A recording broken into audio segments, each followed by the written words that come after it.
This book right here, The Homeschooling Option, How to Decide When It's Right for Your Family by Lisa Rivero, is the reason I homeschooled. If you haven't heard me share this story, I shared it in my first podcast episode. I might have shared it in other spaces too. But this is the book that convinced me, and no one gave me the book. I just happened upon this book on a lark at a bookshop when I had a few hours to do nothing, when my 3 little girls were really tiny. And I'll tell you something, I had almost no extra time when my 3 little girls were really tiny. But I happened to go to a bookshop in a town, a resort town that was like our little vacation. And I picked up this book because I had friends who were homeschooling, some of them even unschooling. And I said to myself, ain't no way I'm doing that. That is for people that wear jean jumpers and they're going to have weird kids. No jean jumpers, but actually my kids are great. Who knew that I would actually homeschool? Because by the end of the week, this book convinced me. And I didn't even mean to pick up a book about homeschooling. It was just completely random, which most of the really important books in my life seem to be. So The Homeschooling Option by Lisa Rivero, I'm going to have to bring this to podcast maybe next week. And also the author, I'm obviously going to have to bring her on my podcast, or at least invite her. So this book was such an impactful book. And now that I'm actually graduated homeschooling, I look at all the themes and the quotes that she has and all the things that she's considering, and I still think it's impactful. So if you are a new homeschooler, someone that's considering homeschooling, or just want some encouragement about homeschooling, you got to join me for book club this week, because this one is like the mother of homeschool mom books, really, just to encourage you. Like, listen to this. I have a quote on the very first page of this book. It's from Anne Sullivan, the teacher of Helen Keller. She says, "I'm beginning to suspect all elaborate and special systems of education. They seem to me to be built upon the supposition that every child is a kind of idiot who must be taught to think. Whereas if the child is left to himself, he will think more and better, if less showily. Let him come and go freely. Let him touch real things and combine his impressions for himself. Teaching fills the mind with artificial associations that must be got rid of before the child can develop independent ideas out of actual experiences." Helen Keller's teacher said that. And that's at the very first page of this book.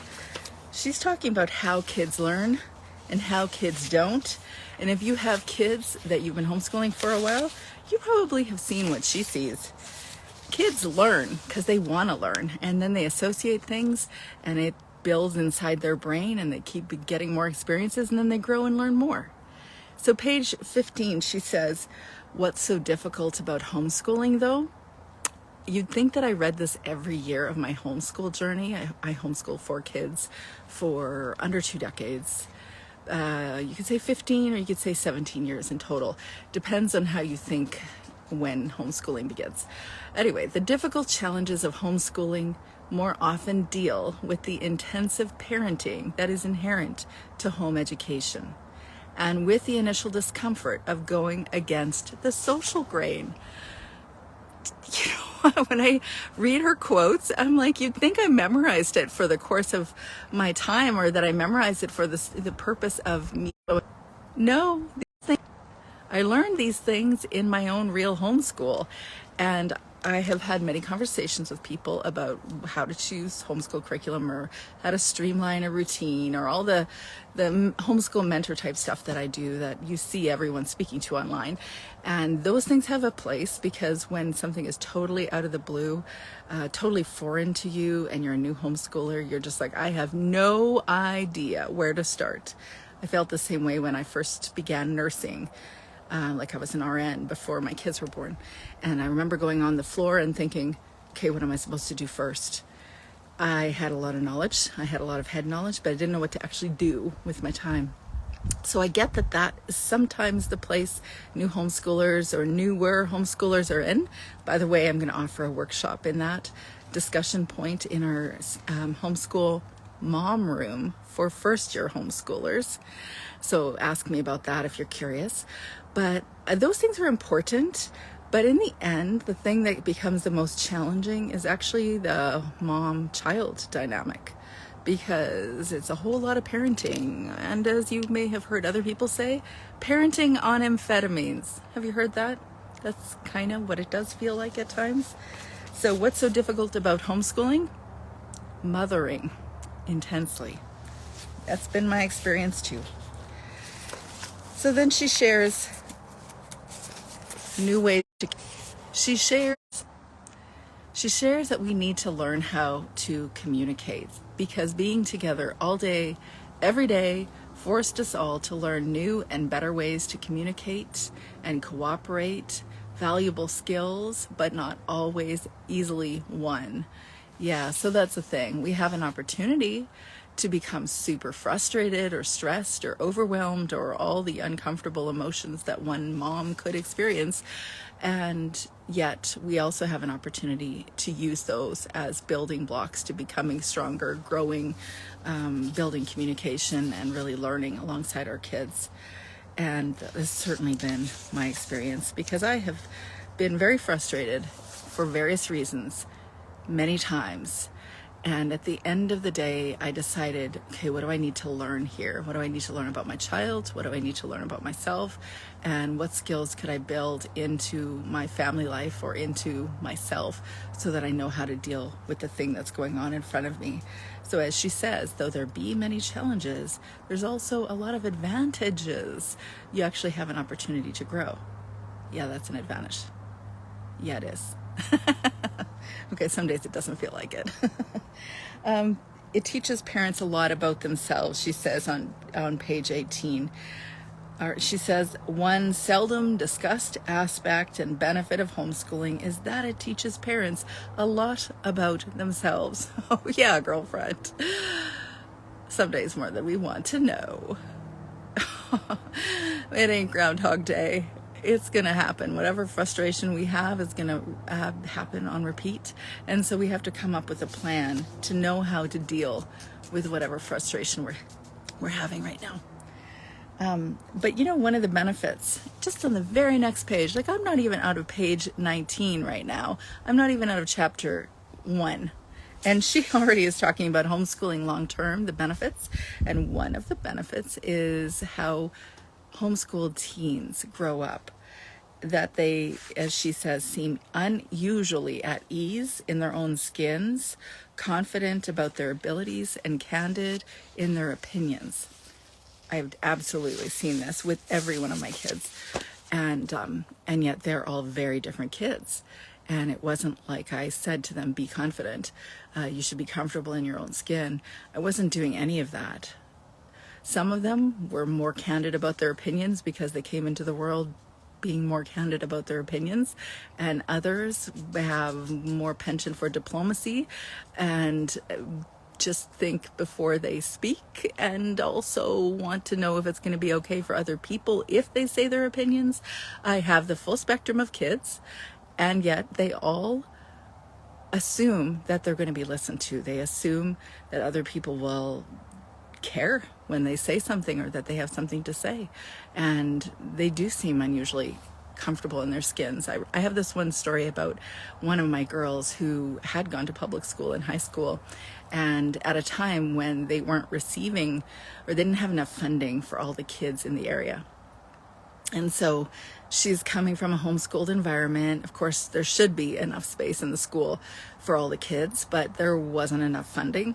And so there was question about whether she would have access to certain school or subjects or, classes. And she wanted to graduate within 2 years, not 3 years, because she's an independent thinker. Nobody was doing that, but she did. She graduated after 2 years. So she wanted to get this class. They said, I'm sorry, it's full. So she stood outside of the classroom every time until the teacher finally said, okay, you want in the class? Fine, you can join the class. Now, she's an independent kind of kid, and she's definitely someone that is more likely to share her opinions on pretty much everything, and probably will, be a strong leader, already is very much a leader and an advocate. And there's also the kids that are not that strong and independent minded in my home, and yet they still assume that they're going to be listened to. They still have confidence. They still, I think they just haven't been exposed to so much group thinking. And even though they have, 3 of them have been in some form of school at some point, they still have this underlying thread of confidence that they are going to be heard. And I think the reason why is because they spent the majority of their lives in a homeschool, and they were heard because I was listening, I was paying attention. And I think, by the way, this is one of the reasons why I think homeschooling is one of the best things we can do, because of socialization. I think that's the best reason to homeschool. So confident teens is definitely one of the reasons, and one of the things that Lisa Rivero speaks to in the Homeschooling Option. But she also talks about, let's see, how home education works and how it doesn't, how classroom can be anywhere, that it certainly is, this homeschool lifestyle certainly is a less traveled path. And she quotes really useful authors, ones that I am going to include in our Homeschool Mama book club this year. One of them is John Holt and Pat Ferenga, How to Teach Your Own. And in essence, John Holt says, trust kids. That is the easiest way to homeschool, is when you start trusting your kids. Then there's an entire chapter on the hidden truths of homeschooling. She talks about deschooling. I didn't even remember she talked about deschooling. That's a large element of what I speak to in this space, because I think it brings homeschool parents, families, kids, definitely, so much freedom. So deschooling, she talks about how homeschoolers feel misunderstood, the purpose of education. That's something I go into a big discussion of. That's something I discuss. I ask people, what is an education anyways? Because when we get to the heart of what we believe it to be, then we can actually look at what we're doing from day to day and clarify, is what I really believe? If I really believe these things about homeschooling, does that align with what I'm actually doing? I know it didn't for me. I had wildly unrealistic expectations, and it didn't actually align with this concept of freedom, or the value of freedom that I had, or the reason that I was educating my kids in the first place. So she talks about the purpose of education and lifelong learning and the socialization myth. She even actually asks different teens to share about their experiences of socialization in the homeschool. And then a discussion point that I don't discuss enough, but I really should. And now that I see her discussing it, I realize, wait, this is a common conversation that we have about homeschooling. The genius myth. Have you heard this one? Oh, your kids must be geniuses. Oh, they're going to go to Harvard or Yale or Oxford or something. Well, she says, she quotes someone else. She says, non-homeschoolers think one of 2 things about us homeschoolers: that we are really smart geniuses, or that we cannot possibly be as smart or well prepared as public school kids. And neither of these is true, obviously. So true. So she goes into that discussion. She talks about special needs. She talks specifically about teenagers and their experience in homeschool, and shares a lot of details from homeschool teens' experiences. A very easy read book. Now, if you're wondering, well, I can't read an entire book before Thursday, that's not going to happen. I know. In fact, I choose a book every month. I go back and forth between personal growth books and homeschool books, or home education related books, because that's, I think, the 2 elements that are so impacting on how we experience our homeschool and how we show up in our homeschool, how satisfied we are in our homeschool lives. So every month I'm choosing a different book. I've chosen the books already, but I'm always open to input. So I've chosen a variety of books already, but I'm open to your ideas on book selections. And there are many years for us to discuss many books, but you don't have to read the books. You may, of course, but I have definitely read the book, and I'm going to bring concepts from the book to have a discussion in our book club. It's $5 US a month. and it's less if you join for a year. There is a frequently asked question section of this book, and it has questions that are frequently asked in my world still, even though this book is officially something like 15, 20, it has to be at least 20 years old. And so one of the things she is asked frequently is, how do you know that you're qualified to teach your child?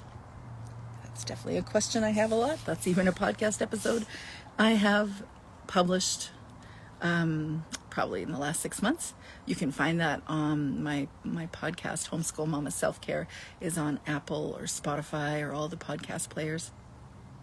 There's also a question about, do homeschoolers follow a national or state, or in my case, provincial curriculum? But without standards, how do parents know what to teach? Boy, that was a question I had way back when. And my approach was to do two things. Use a classical homeschooler approach and try to do everything. Highly not recommended.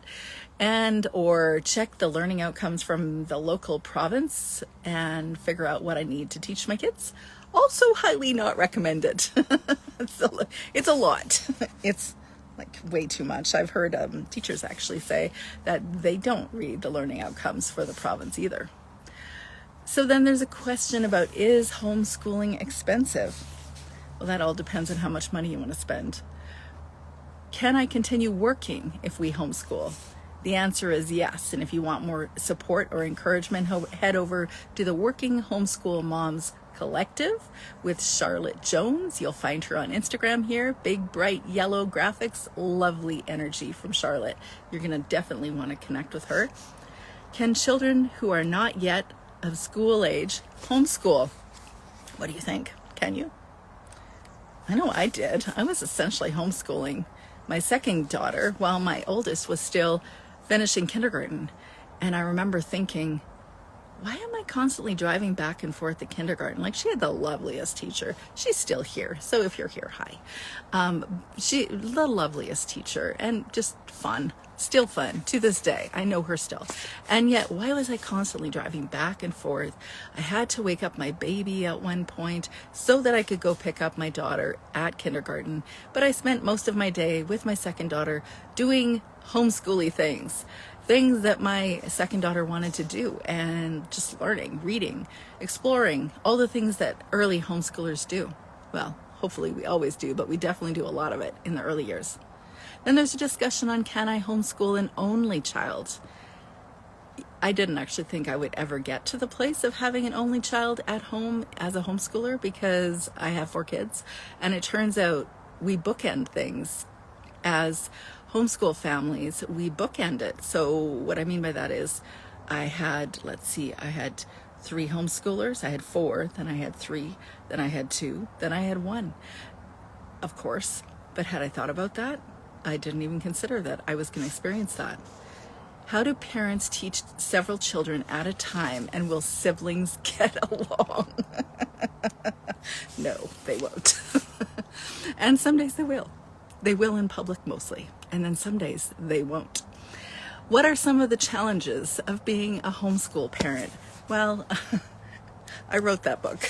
I actually wrote a book, Homeschool Mama Self-Care, Nurturing the Nurturer, because there's a couple challenges. What are the greatest joys of being a homeschooling parent?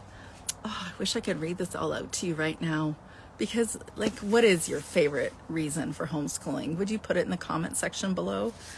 Is there, there's so many reasons, just the memories alone.